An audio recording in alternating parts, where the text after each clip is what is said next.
Welcome back, gang. It's Deltia from DeltiasGaming.com. After the last video asking for ESO video ideas, I've received a lot of good suggestions. Besides the Templar PvE tank and the Stamina DK builds that you really want, you also gave a lot of feedback about lobby or non-veteran related information and a lot more about PvP. Well, I'm going to do both real quick in the top 5 non-vet PvP tips. Let's get rolling with the very first thing. Rolling? Ironic? I think not, because movement is very important. Getting around the battlefield has never been more important than it is on lobby or non-veteran PvP. The reason being is when you start a new character, your horse is tied to your individual character. Your horses, I should say. No matter if you have 2, 5, 1, or a million.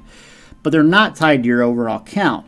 So getting that horse speed right away is a pain in the booty, because you can only feed 1 apple per day unless you take the perk. So horse speed is very, very important, as you can see here.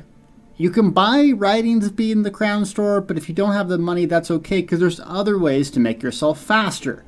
Number 1 is always to have the movement speed available, the 40% movement speed, and it's in the Alliance or Rapid Maneuvers. You can also get it through Quick Cloak. Some classes have it, but you want to have this slot on your back bar most likely. Notice it takes a chunk of stamina, so you're not going to want to spam cast this because it does last 18 seconds. But this is going to give you 40 movement speed and mount speed as well.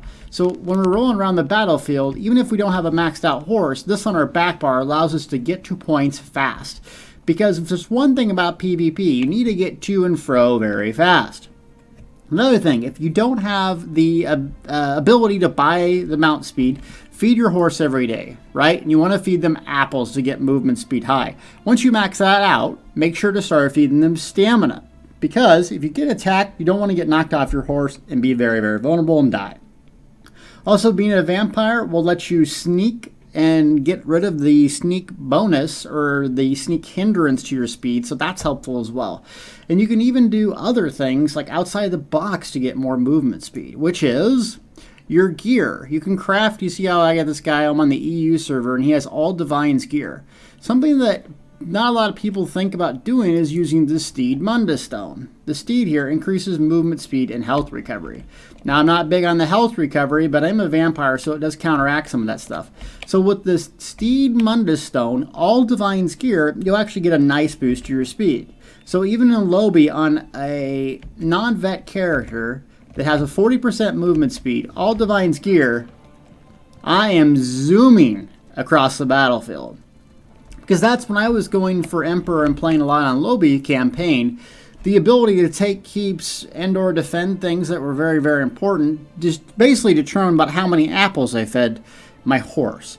So, getting started. If you're going to start a new character, think about starting it now and starting to feed them apples. It will matter later on. Okay, next thing we want to talk about is consumables and show you why they're so important to start. It seems like every ESO video I do, I'm talking about consumables or potions and that sort of thing.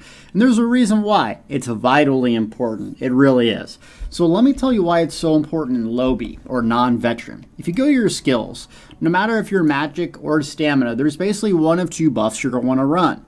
One is Major Brutality for stamina users, and it comes from Momentum, the last ability in two-handed. Well, that's great if you're level 45, but not so great if you're just starting out at level 10. You can still get this buff. So that's for stamina builds, and the Mages Guild has the Structured Entropy, which is a little bit easier to get if you got the Lore Books add-on. You roam around Cyrodiil getting these. But it's not the easiest to get.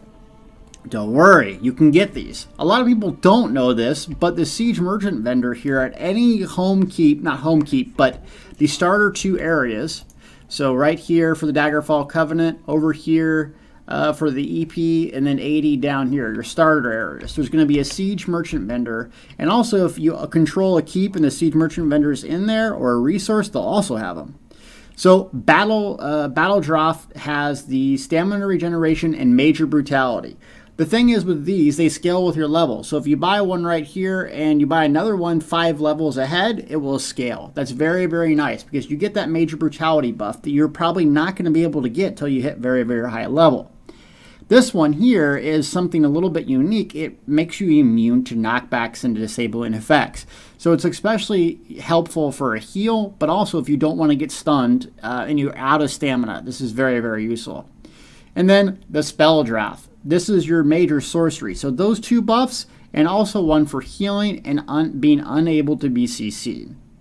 You got to stock up on this. Now, if it's your first time to Cyrodiil, you're going to be able to complete a quest that's going to unlock that Alliance War skill that we showed you earlier. Where did it go?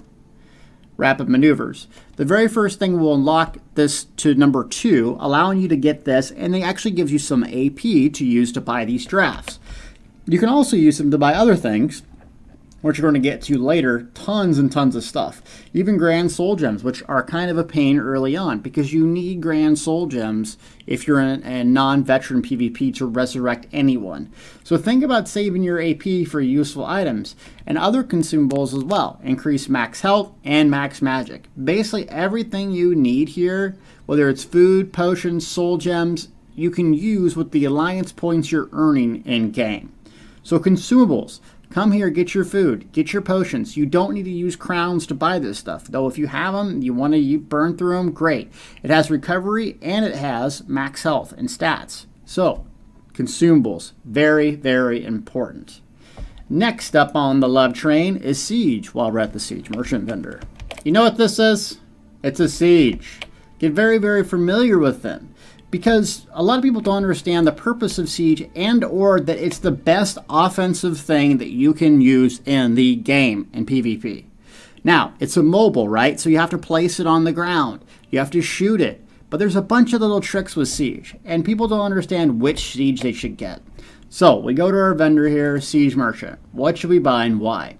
Covenant's Ballista, or a ballista that doesn't have any other name. It's going to say the Aldemary Dominion or the Ebonheart Pack, but this is for stone. If you just read the little tooltip, creates a whose bolt causes great damage to structures and enemies. Well, it's mainly structures, not necessarily anti-personnel. Fire Ballista. This is anti-personnel and or other players. The nice thing about this is you can use alliance points, or you can also use gold. So if you have a bunch of lobby things that you're selling and you have some excess of gold, buy some of these Fire Ballistas. I'm telling you right now, this will do way more damage than you can possibly do with any one skill. I'll say it again. And that's true for endgame as well. A Fire Ballista will do more damage to any one player than you can possibly do. Okay, so that's what Fire Ballistas are for. You can also use Fire Trebuchets. They give a bigger arc. And then in the future, Ice Lightning will also do some really cool, interesting things. Now, Meatbag is very, very good for taking down organized groups. What does it do? It reduces the healing received.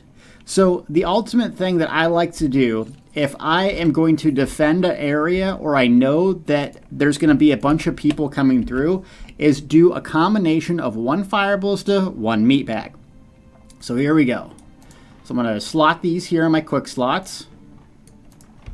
And what I do is you shotgun these, okay? When I say shotgun, you want to shoot them and then go operate the other one. A lot of people will fire a Fire Ballista and they'll just sit there.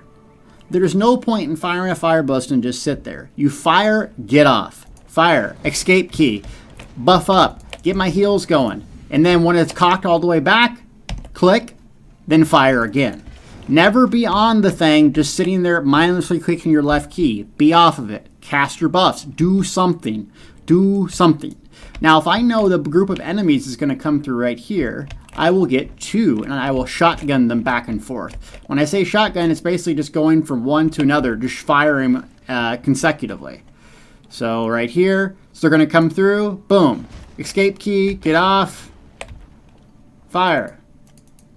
And hit that rock. Yeah, get it, rock. And by the time you get to the other one, it's already cocked back and ready to go.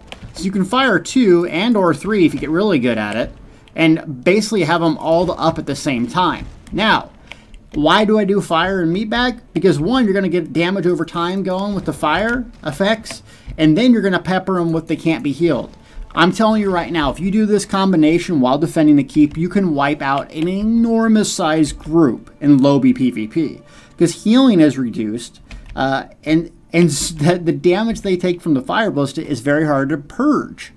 Purge is very, very important. It's another skill, which I'm going to get to later, but in the support line, Purge. You have to be a support 4 to get it, so not everyone has it in lobby PvP, making Templars even more important in lobby. But if you remember anything, Fire Ballista, meat bags are anti-personnel. Another thing, last tip about the Fire Ballistas. So let's say you're in a mobile fight and you're moving around, you're getting behind a tree.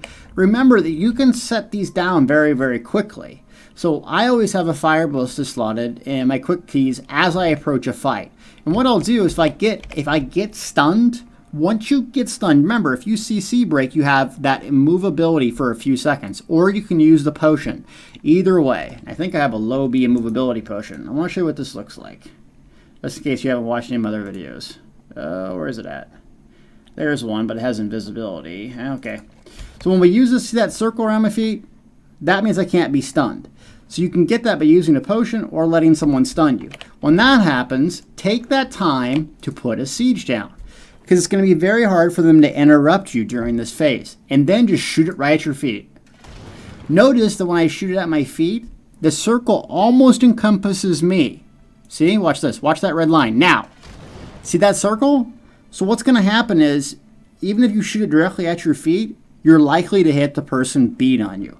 Once you do that, hit the escape key, let those suckers burn, survive, make a little loop-de-loop, and you know about 4 seconds later, you're going to click it again. Do-do-do. And they're burning.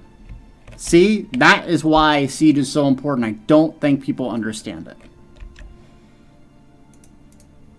I get a lot of questions on, hey Deltia, what gear should I wear for lobby PvP? And you have to understand, like, the max stat slots don't necessarily work due to battle leveling in lobby PvP. So you need to find a 5-piece that's very, very effective for what you're doing, and that's resource management. So the Way of the Arena set. Now this takes 8 traits. It's not that common, but it's fantastic for lobby PvP magic users. Why?